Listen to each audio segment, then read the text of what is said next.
오늘은 느헤미야서 6장부터 10장까지에 있는 말씀을 통해서 진짜 부흥을 맛보라고 하는 제목으로 함께 은혜를 나누기 원합니다.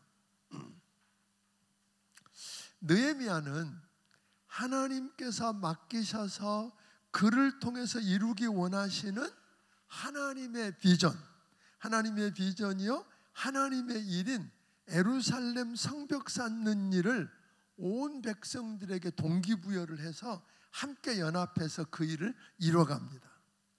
하나님께서 시키셔서 하게 하신 하나님의 일인 성벽 쌓는 일이 온 백성이 하나가 되어서 함께 이뤄갈지라도 외부적인 원수들, 그러니까 외부적인 적들의 방해와 반대가 있었습니다. 뿐만 아니라 그러니까 그 사람들을 보니까 산발락과 도비아라고 하는 사람이 중심이 되어서 그런 식이거든요. 야, 너희 주제에 뭘 해? 처음에 와서 그렇게 시비를 거는 거예요. 응?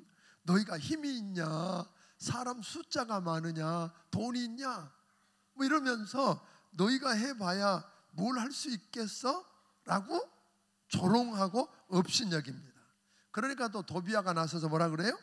너희가 성벽 쌓아봐라. 여우가 올라가도 무너진다. 이렇게 비웃고 무시합니다. 그들이 그렇게 하는 목적이 뭐예요? 이 백성들의 손이 약해져서, 그러니까 손을 늘어뜨리고 낙담해서 절망하고 하나님이 주신 역사를 뭐 하려고? 포기하게 하려고. 그게 목표거든요.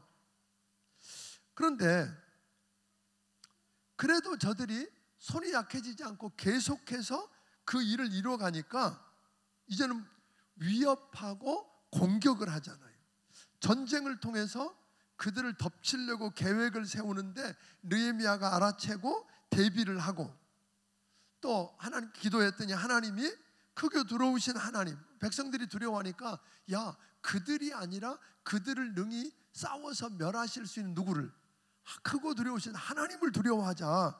그러면서 하나님을 바라보고 기도하자 그랬더니 하나님이 그들의 꾀를 패하셔서 성벽 공사가 거의 맞춰져 갑니다. 거의 맞춰서 뭐만 남게 되느냐면 문 닫는 것만 남게 되는데 이때 외부의 대적을 통해서 손을 흔들려고만 하는 게 아니라 원수마귀는 이제는 누구를 통해서 해요? 내부적인 갈등과 문제를 통해서 아군인지 적군인지 구분하지 못하고 아군끼리 싸우다가 서로 무너지게 하는 것. 솔직히 우리 주변에 교회가 시끄럽고 싸우면 그런 교회 부흥하는 교회 봤어요? 없어요. 그러니까 아군끼리 내부적인 갈등을 유발시켜서 아군끼리 싸우게 만드는 거예요. 그래서 스스로 무너지게 하려고 하는데 느헤미야가 그 문제를 외부적인 갈등만 해결한 게 아니라 외부적인 문제만 방해만 해결한 게 아니라 내부적인 갈등을 말씀으로 그 원인을 진단해요. 그러니까 내부적인 갈등이 있을 때 누구 편들고 네가 잘했니 못했니 이런 식이 아니라 말씀을 딱 들이대고 말씀으로 진단을 먼저 했어요. 그러니까 말씀대로 결과는 뭐였냐면 우리가 지금 이런 갈등을 겪는 것, 돈 있고 힘 있는 사람들이 뭐예요? 이자를 많이 받고 또 그걸 못 갚으면 뭐 했어요? 자녀들을 노예로 팔고 밭을 저당 잡히고 그런데 더 문제는 그들이 갖고 있는 문제를 뭐 할 수 없다 그랬어요. 고엘, 즉 기업 물을 자가 없으니까 희망이라고는 전혀 없어서 원망하고 무너져 가던 그들에게 이거는 우리가 하나님 말씀에 뭐 하지 않았다? 불순종했기 때문이다. 말씀대로 살지 않고 불순종해서 생긴 문제라고 책망하고 말씀대로 순종해보자고 명령했더니 사람들이 이자 받는 거 포기하고 돌려주는 일이 일어나죠. 그 이유는 뭐였다 그러세요? 그렇게 말한다고 다 듣나요? 아니에요.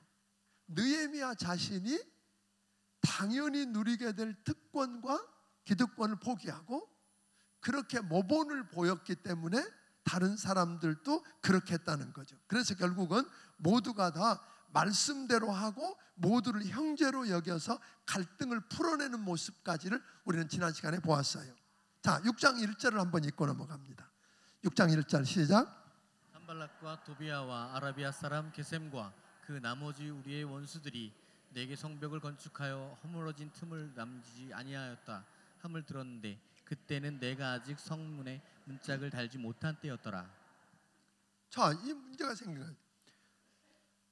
그런 외부적인 방해와 반대가 있고 공격이 있었고 내부적인 문제와 갈등이 있었음에도 불구하고 저들이 손을 늘어뜨리고 낙담하지 않고 뭐예요? 하나님께서 그들에게 하라고 맡기신 성벽 쌓는 일을 누구 일이라 그랬어요? 하나님의 일로 여기고 모두가 다 약 한 41개에서 42개 구역으로 나눠서 동시에 지금 뭐예요? 벽을 쌓아 올라가는 거예요. 거의 마무리가 된 거예요. 이제 성문 닫는 것만 남겨놓고 마무리가 되니까 누가 큰일 났어요? 반대하고 방해하던, 그리고 조롱하고 협박하면서 온갖 방법으로 낙담해서 포기하고 그만두려고 하게 했던 그들이 이제 광기를 부리는 거예요. 방법을 바꿔요. 아, 이렇게 할 거 없다. 지도자인 느헤미야를 죽이든지 아니면 뭐하게 하면요, 흠집을 내서 무너지게 하면 성벽은 끝난다, 이렇게 생각을 한 거예요. 그러니까 사실은 지도자를 공격, 그러니까 예를 들면 우리 교회를 무너뜨리려면 누구 공격하면 제일 좋아요? 담임 목사 공격해서 담임 목사 흠집을 내거나 담임 목사를 무너지게 만들면 공략하는 게 훨씬 쉬워진다고 생각을 하는 거예요. 그런 그 마귀의 전적인 전략이에요. 그래서 크게 지난번에 이어지던 리더십에 관한 이야기에서 7번으로 이때 크고 놀라우신 하나님의 일을 이루려면 지도자는 분별하는 지혜가 있어야 된다. 분별력.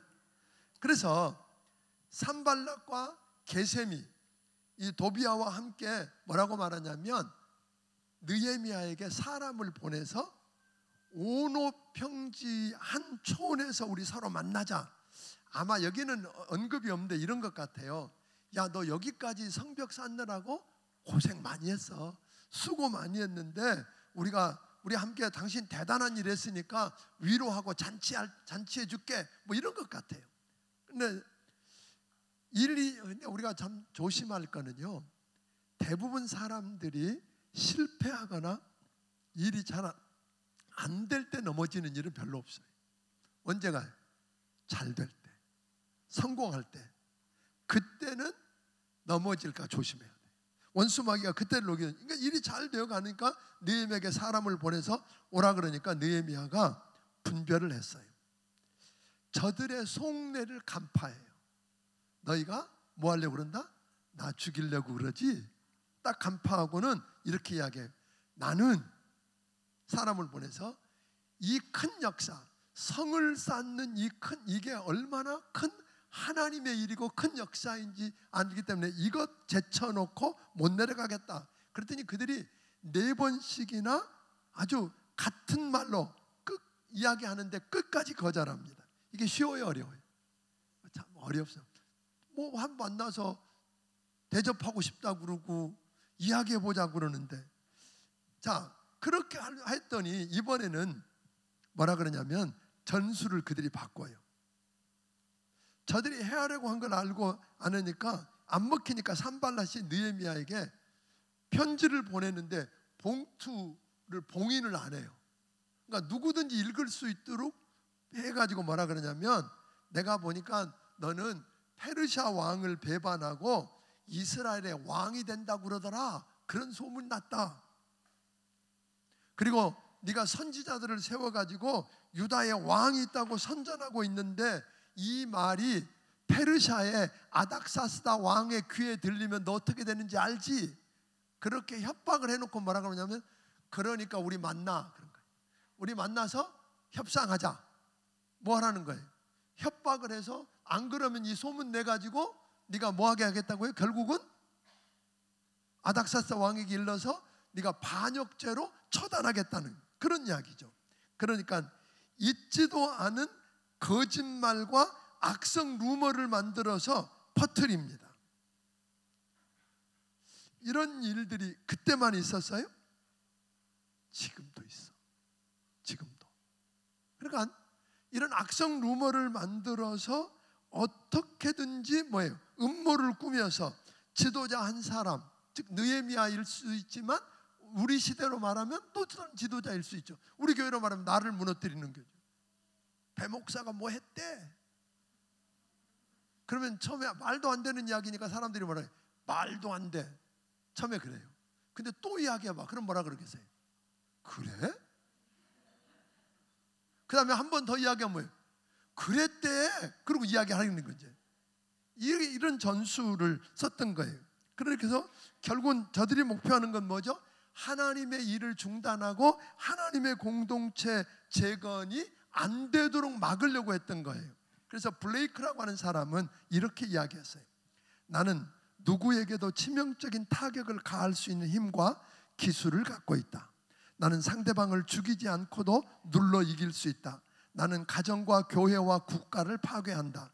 나는 어떤 건강한 사람의 건강도 파괴할 수 있다.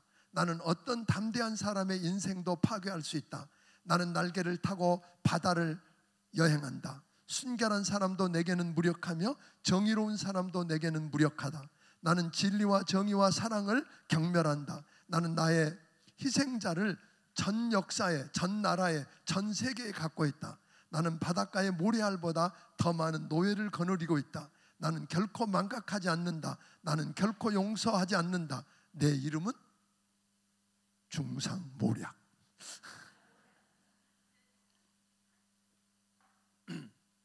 중상모략을 하면 이렇게 사람들을 쉽게 무너뜨릴 수 있다는 거예요. 그래서 마귀가 쓰고 있는 전략 중에 하나예요. 자, 그런데 그러니까 불의 혀, 작은 불이 산 전체를 태우는 것처럼 키 하나가 배를 움직이는 것처럼 불의 혀 같은 입술로 중상모략해서 얼마나 많은 사람들에게 상처를 입히고 가슴이 찢어지게 하고 공동체가 파괴되고 가정이 더럽혀지고 교회 질서가 유린되고 나라가 문란해지고 어려움을 겪는지 모른다고 하는 겁니다. 마귀의, 그러니까 그런 사람 보니까 되게 마귀의 하수인 노릇하다가 마귀를 위해서 만들어 놓은 지옥불에 따라가게 되더라 하는 거예요. 그 사람을 위해서 만들어 놓은 건 아닌데 마귀를 하수인 노릇하고 마귀 따라가다 보니까 끝은 뭐예요? 지옥이더라 그런 거죠. 그러니까 남에 관한 나쁜 소문을 들으면 첫째, 그게 사실에 근거한 소문인가? 둘째, 내가 그것을 본인에게 확인했는가? 셋째, 그것이 사실이라 할지라도 내가 들은 말을 다른 사람들에게 전달하는 것이 하나님께 영광이 되며 내 형제들에게 유익한지를 물어보고 해야 된다 하는 것입니다. 그러니까 사실이 아닌 거짓말로 악성 루머를 만들어서 무너지게 하려고 했는데 느헤미야는 이렇게 되면 나 그런 일 없다, 네 마음에 지어낸 거다 단호하게 말하고 느헤미야는 하나님께 기도합니다. 그러면서 이런 기도를 해요. 하나님, 저것 때문에 내 손에 힘을 잃어서, 우리 백성들이 힘을 잃어서 하나님이 내게 맡기신 일이 중단되지 않게 해달라고 기도합니다. 그러니까 마귀의 하수인 노릇하면서 하나님의 일을 하는 자를 방해하는 자들은 대부분 뭐도 없어요. 이 산발락과 도비아를 보니까 염치도 없어. 부끄러운 줄도 몰라. 남들이 다 아니라고 그래도 끝까지 가려고 해. 그래서 산발락과 그 반대자들이 이번에는 그렇게도 안 통하니까 이번에는 하나님의 선지자인 스마야라고 하는 선지자가 있었어요. 오늘 제가 12시에도 설교를 그냥 했더니 이게 좀 무리가 왔습니다. 이게 그 스마야라고 하는 선지자에게 산발락과 도비아가 뇌물을 주고 거짓 예언을 하게 만들어요. 그러니까 하나님의 선지자라고 하는 스마야가 돈 받고 거짓 예언을 한 것을 보면 이건 뭐예요? 선지자의 탈을 쓴 가짜죠. 그러니까 우리가 조심해야 될 것은 하나님의 종이라고 그러고 목회자라고 하면서 하나님의 말씀을 듣지 않고 자기 이익을 위해서 사람의 말을 하면 그 사람 사꾼입니다. 그러니까 타이틀만 보고 목사니까가 아니에요. 우리가 목사라고 하더라도 만약에 그 입술을 통해서 하나님의 말씀이 선포되는 게 아니고 자기 이익을 얻기 위해서 사람의 말을 한다면 여러분 거기 들으면 안 됩니다. 가짜입니다. 아멘. 구분하기 어렵지만 그렇다는 거예요. 그래서 10절에 보면 이 스마야라는 선지자가 느헤미야를 아주 위하는 척하면서 간교하게 아주 사특하게 다가옵니다. 내가 하나님 앞에 물어봤더니 하나님이 나한테 이 밤에 너를 적들이 와서 너를 반드시 죽인대. 얼마나 알려주는 얼마나 위하는 거예요.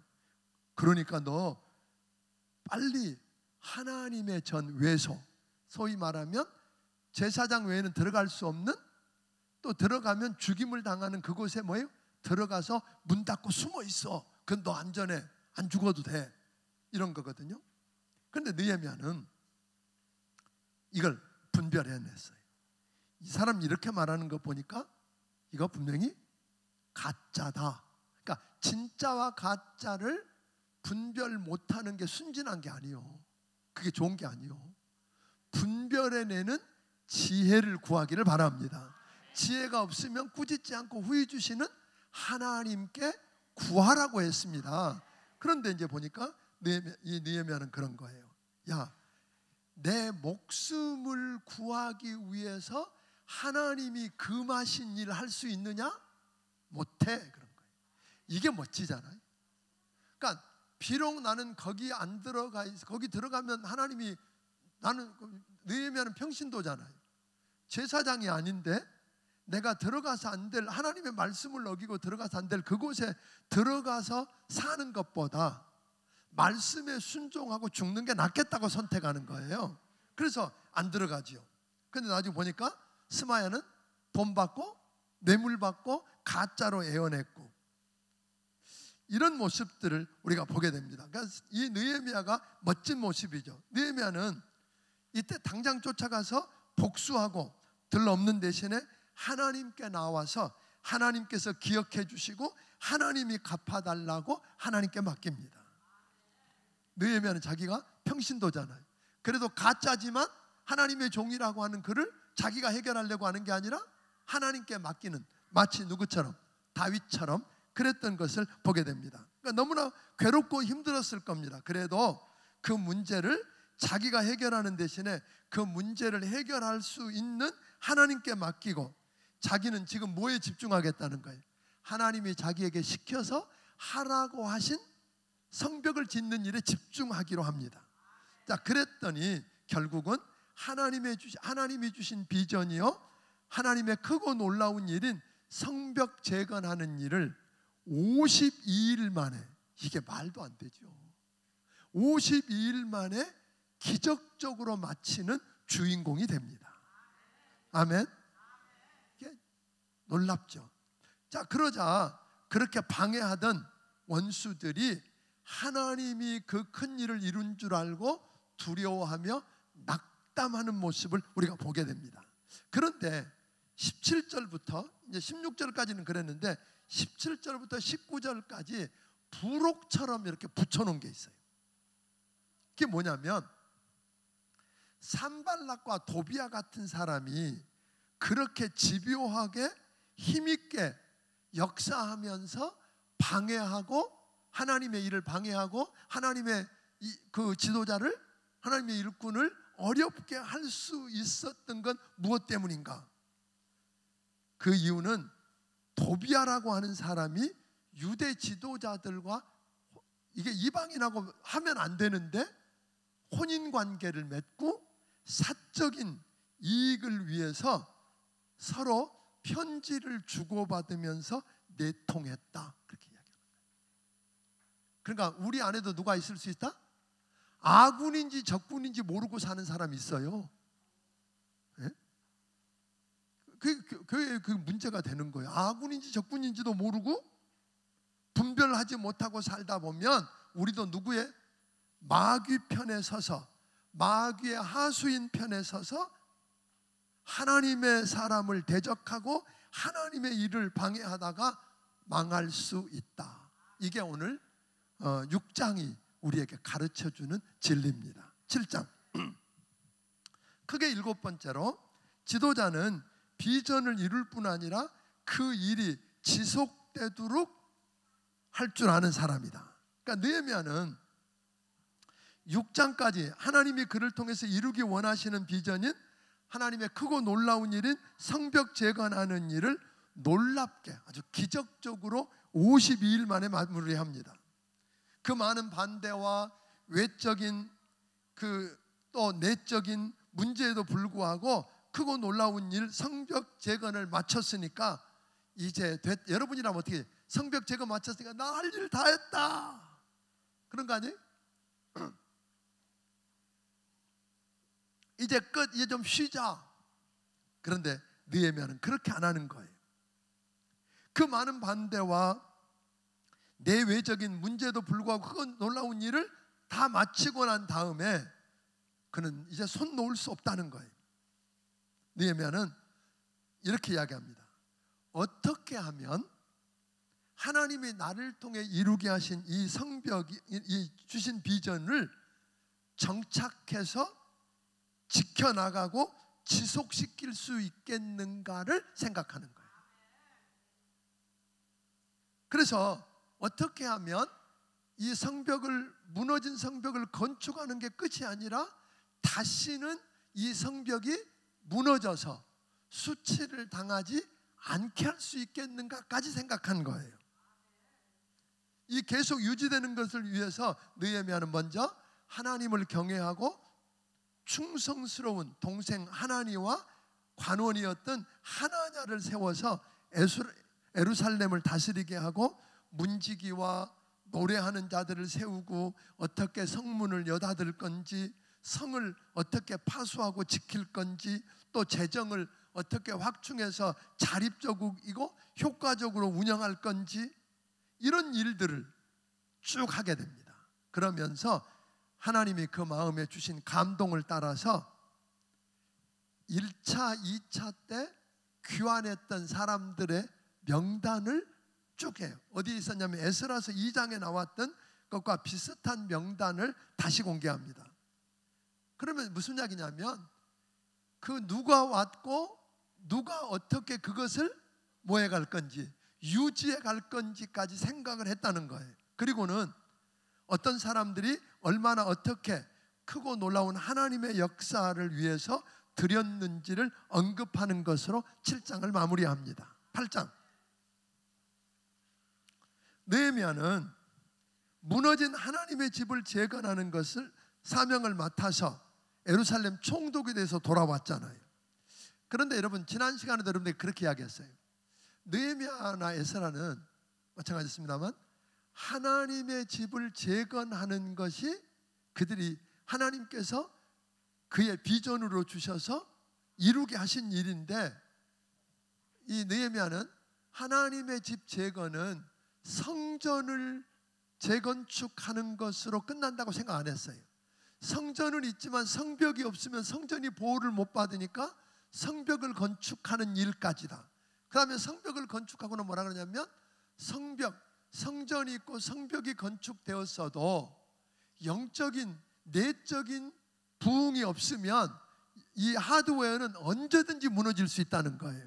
그러니까 여러분들이 외적인 무언가를 이룬 다음에 이거 됐으니까 이제 다 했다 끝나면 얼마 오래 못 갈 거라는 거예요. 느헤미야는 그걸 아는 거죠. 그러니까 성전 건축과 성벽 건축을 통해서 하드웨어를 다 마무리한 다음에 그는 뭘 이야기해요? 어떻게 하면 이 공동체가 회복이 되어지고 하나님의 백성이 하나님의 백성답게 회복될 수 있는가? 영적인 부흥을 통해서 영적인 공동체로 재건하는 것까지를 하나님의 집 재건이라고 보고 성벽 건축한 다음에 손을 놓지 않았다고 하는 거예요. 아멘. 그러니까 이 느헤미야는 그런 생각을 한 거예요. 이렇게 회복 안 되면, 하나님의 백성들이 진정한 부흥을 맛보지 못하면, 회복되지 못하면 언제든지 성벽은 무너질 수 있고 언제든지 성전도 무너질 수 있다, 그런 거예요. 그러니까 하드웨어보다 뭐가 더 중요해요? 소프트웨어. 그 안에 있는 그것을 유지할 수 있는 힘이 없으면 안 된다고 오늘 생각을 하고 그렇게 했다는 거예요. 그래서 느헤미야는 하나님의 집을 재건하는 성전 건축, 성벽 건축을 완성한 걸 보지 않고 영적 부흥을 갈구하고 있는 게 8장입니다. 그게 8번째, 하나님의 크고 놀라운 일을 이루고 싶은 지도자는 외적 성장 못지않게 내적 성숙과 부흥을 꿈꾸는 사람이어야 한다는 것입니다. 그러니까 성벽 재건을 완성한 느헤미야는 모든 백성과 함께 수문 앞 광장에 모였어요. 그리고 학사에서 자기는 평신도니까 제사장이었던 하나님 말씀에 익숙하고 능했던 에스라를 모셔다가, 에스라를 불러서 율법책을 가져다가 읽어달라고 요청하는 것으로 부흥이 시작되는 거죠. 그러니까 하나님의 종 에스라가 하나님의 말씀인 율법책을 가져다가 딱 폈더니 남녀노소 모든 백성이 거기다가 나무로 강대상을 만들었대요. 이렇게 나무로 강대상을 만들어 놓고 에스라가 와가지고 하나님의 율법책이, 그때는 이런 책이 아니었겠죠. 손으로 써서 엄청 큰 책이었겠지만 딱 펼치니까 거기 있는 모인 모든 백성이 남녀노소 할 것 없이 다 일어났어요. 그 말은 뭐죠? 하나님의 말씀에 대한 경외심. 그래서 모두가 다 벌떡 일어났어요.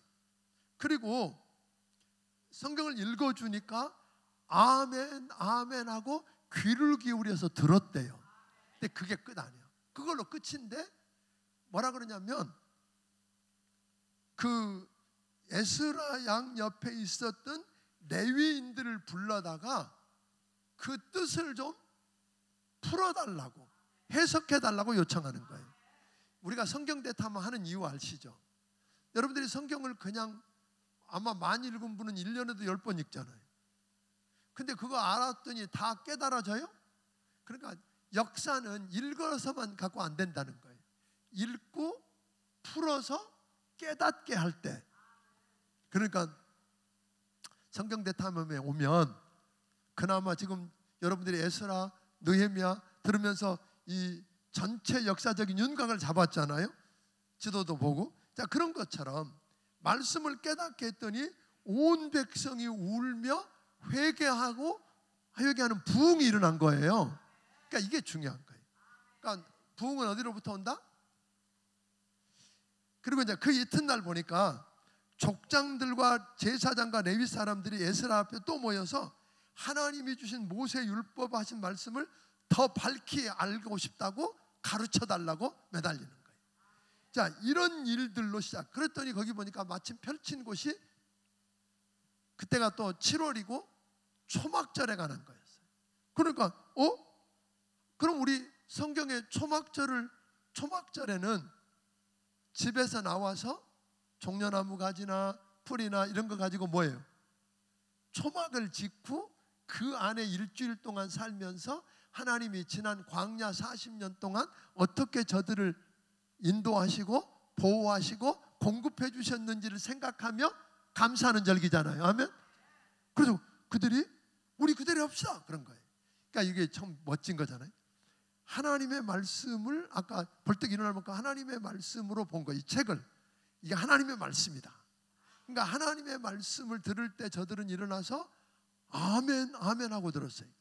그리고는 그걸 풀어주니까, 깨달으니까 회개하고 통회하고 돌아서니까 부흥이 일어났고 말씀한 대로 그대로 해보는 일들이 일어났다고 하는 거예요. 자, 9장. 이제 9장으로 이어집니다. 이스라엘 자손들이 다 모여서 금식하며 굵은 베옷을 입고 자기 죄와 허물을 자복하고 회개합니다. 저들은 그 자리에서 낮에 4분의 1, 6시간이죠. 4분의 1은 뭐하고? 말씀 들었어. 그것도 서서. 우리 교회 다 일어 세워놓고 여기서 성경을 6시간 읽으면 몇 사람 남아있을지 난 모르겠네. 근데 꼼짝도 안 하고 저들이 뭐예요? 6시간 말씀을 듣고 또 6시간은 나머지 4분의 6시간은 뭐 했을까요? 통회하며 자복하고 회개하고 기도했어요. 그리고 하나님의 이름을 부르며 찬양하기 시작했어요. 그러니까 저들은 이런 생각인 거예요. 느헤미야 백성들은 성전을 재건하고 성벽을 건축해서 외적인 조건을 갖추는 것만으로는 행복할 수 없고 미래를 보장할 수 없다는 걸 알았어요. 더 중요한 건 영혼 문제로 진정한 부흥이 일어나지 않으면 결코 행복할 수도 없고 저들의 삶을 보장할 수도 없다는 걸 알았다는 거예요. 그래서 저들은 성전 건축도 되고 성벽 건축도 되었으니 축제를 벌이고 잔치하고 즐깁시다라고 한 게 아니라 성경을 가져오게 해서 강론해 달라고 그러고, 아멘. 사회학을, 정치학을, 성공학을 강해 달라는 게 아니라 하나님의 말씀을 읽어주고 그 진리를 풀어달라고 요청한 거예요. 그러니까 이렇게 진리에 대해서, 하나님의 말씀에 대해서 목말라하고 갈증을 느낄 때 부흥은 시작된다. 저는 우리 교회가 자랑스럽습니다. 사실 다른 프로그램 안 갖고 말씀 갖고 씨름하고 말씀으로 돌아가서 하자고 하는 것, 그러니까 그때 부흥은 일어난다는 거예요. 그리고 더 놀라운 것은요, 저들이 그 말씀을 들을 때에 귀를 기울이고 아멘 아멘 하고 들을 뿐만 아니라 말씀을 더 밝히 알고 싶어서, 깨닫고 싶어서 매달리고 그 말씀이 깨달아지면 회개하고 말씀대로 순종해보고, 그러니까 부흥이 일어났죠. 아멘. 그런데 이제 여기에 아주 그 성경에 아주 대전환점이 하나 오는 거예요. 지금까지는 하나님을 만나고 하려면 성전에 가서 희생 제사를 드리고 그 제사를 통해서 죄 용서받고 하나님께 나아가고 하나님의 축복을 받는 거예요. 그렇게 부흥을 시작하는 거죠. 그런데 여기서부터는 뭐냐면 성전이 건축되었음에도 불구하고 뭘 붙들고? 하나님의 말씀인 성경을 붙들고 그 성경을 읽어달라고 그러고 풀어달라고 그러고 그 말씀대로 해보는 거죠.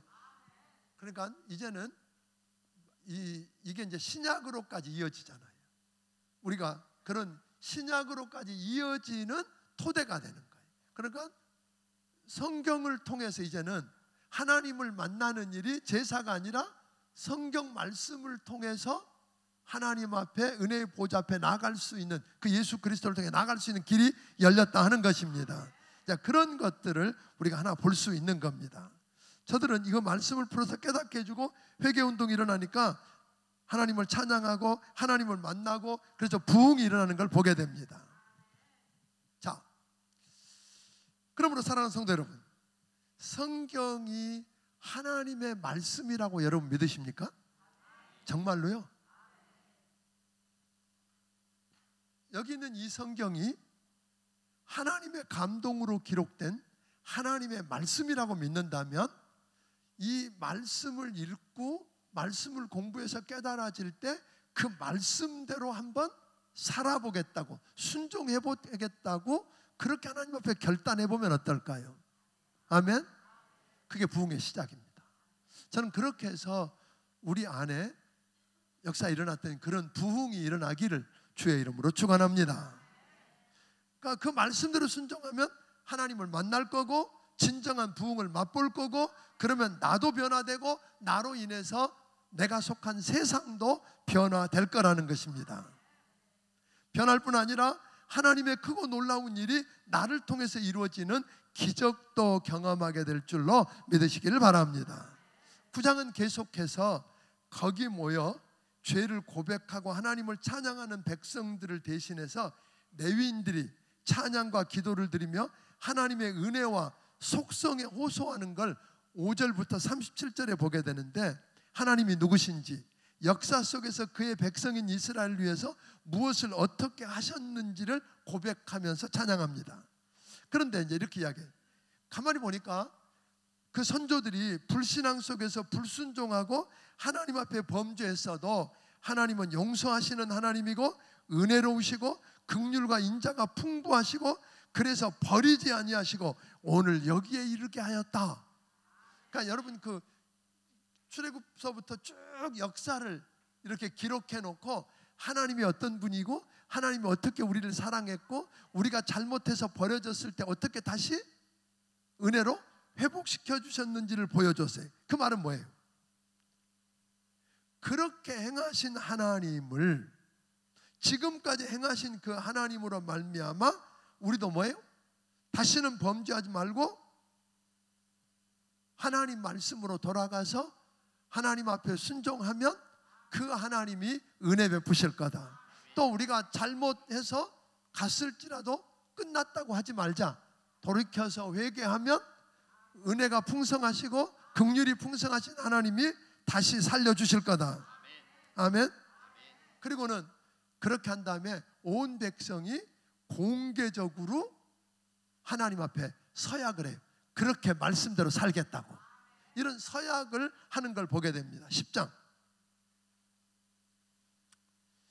하나님의 말씀을 듣고 깨닫게 되자 죄를 자복하고 회개할 뿐만 아니라 말씀대로 하나님의 법을 지키고 따르겠다고 서약을 하고 인봉했던 사람들의 그 사람들이 어떤 사람들인지 대표자들 이름을 쭉 기록해 놓아요.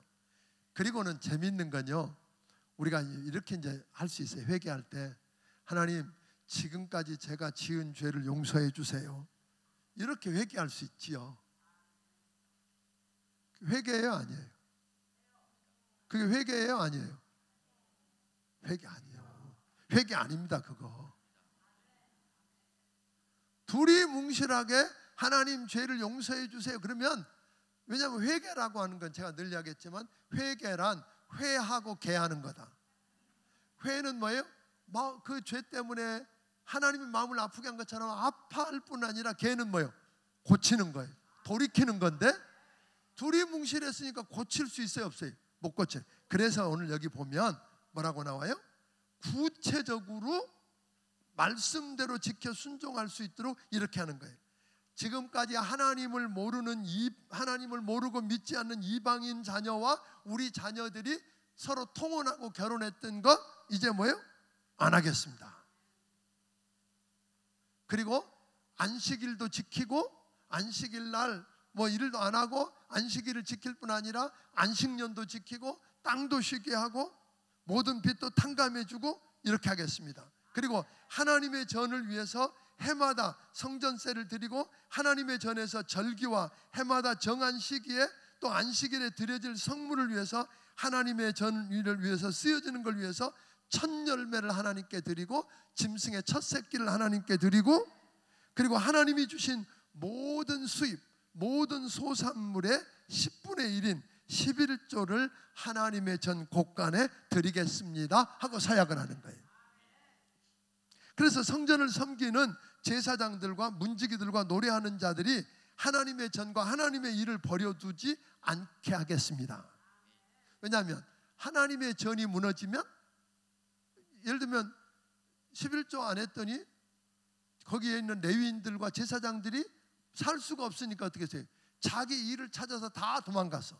그러니까 하나님의 전이 안 돌아가면 백성들은 또 무너지고 이런 악순환들이었다는 거죠. 그러니까 부흥이 일어나자 자발적으로 서약하고 그 땅에 부흥이 일어나는 회복을 경험했다는 거죠. 그래서 저는 여러분들에게 부탁은 회개는 구체적으로 하는 거예요. 구체적으로 하나님 내가 지은 모든 죄를 용서해 주시고 이렇게 하면 안 된다 이 말이야. 생각나는 죄를 구체적으로 고백하고 구체적으로 돌이키기로 하고 아멘. 그래야 된다는 거예요. 하나님의 크고 놀라운 일을 성취하기 위해서 지도자는 겉으로 보이는 외적인 일에 성취하고 그 성취로 만족하지 말고 그 일이 계속 지속되고 또 모두가 참 만족을 누리며 하나님이 계획하셨고 의도하셨던 일들을 이루고 정체성을 회복해서 다음 세대로까지 이어지는 진정한 축복이 되는 회복을 위해서 영적 부흥을 꿈꾸고 그 부흥의 불길을 경험하는 여러분들이 되기를 주의 이름으로 축원합니다. 여기서 하나는 분명한 것은 뭐예요? 어디로 돌아가는 길이 사는 길에 말씀으로 돌아가는 겁니다. 하나님 말씀으로 돌아가서 이게 하나님의 말씀이라고 믿고 하나님 말씀한 대로 해보고, 그러면 우리 삶은 변할 것이고 부흥은 일어날 것입니다. 아멘. 네. 오늘 제가 좀 빨리 마쳤죠. 감사합니다. 오늘 하나님 앞에 10의 1조와 감사 예물을 드린 손길이 있습니다. 하나님 아버지, 고맙습니다. 우리에게 느헤미야를 통해서 지도자라고 일컬어지는 사람들이 어떻게 해서 하나님의 크고 놀라운 일들을 이루고 그 일들을 지속시켜 나가고 부흥을 경험해서 오늘 다시는 그런 수치를 경험하지 않는 축복의 자리까지 이르는지 보았습니다. 하나님, 그것은 하나님의 말씀, 성경이 하나님의 말씀이고 그 말씀 하나님의 말씀이기 때문에 그대로 순종하고 그대로 살면 하나님 역사가 일어난다고 하는 걸 보았습니다. 말씀을 붙들고 사는 이 교회를 우리 하나님 축복해 주시되 우리를 통해서 이 땅에 부흥이 일어나게 하여 주시옵소서. 귀한 사람들이 하나님 앞에 10의 1조와 감사 예물들을 믿음으로 하나님 말씀하신 대로 순종하고 드렸사오니 말씀하신 대로 축복하여 주옵소서. 느헤미야와 그 시대 백성들이 경험했던 축복을 더하여 주옵소서. 이제는 우리 주 예수 그리스도의 크신 은혜와 하나님 아버지의 무한하신 사랑과 성령님의 감화 감동하시고 역사하시며 교통하심이 오늘 여기 머리 숙인 모든 심령들 위해 함께해 주시기를 예수님 이름으로 축원하옵나이다. 아멘.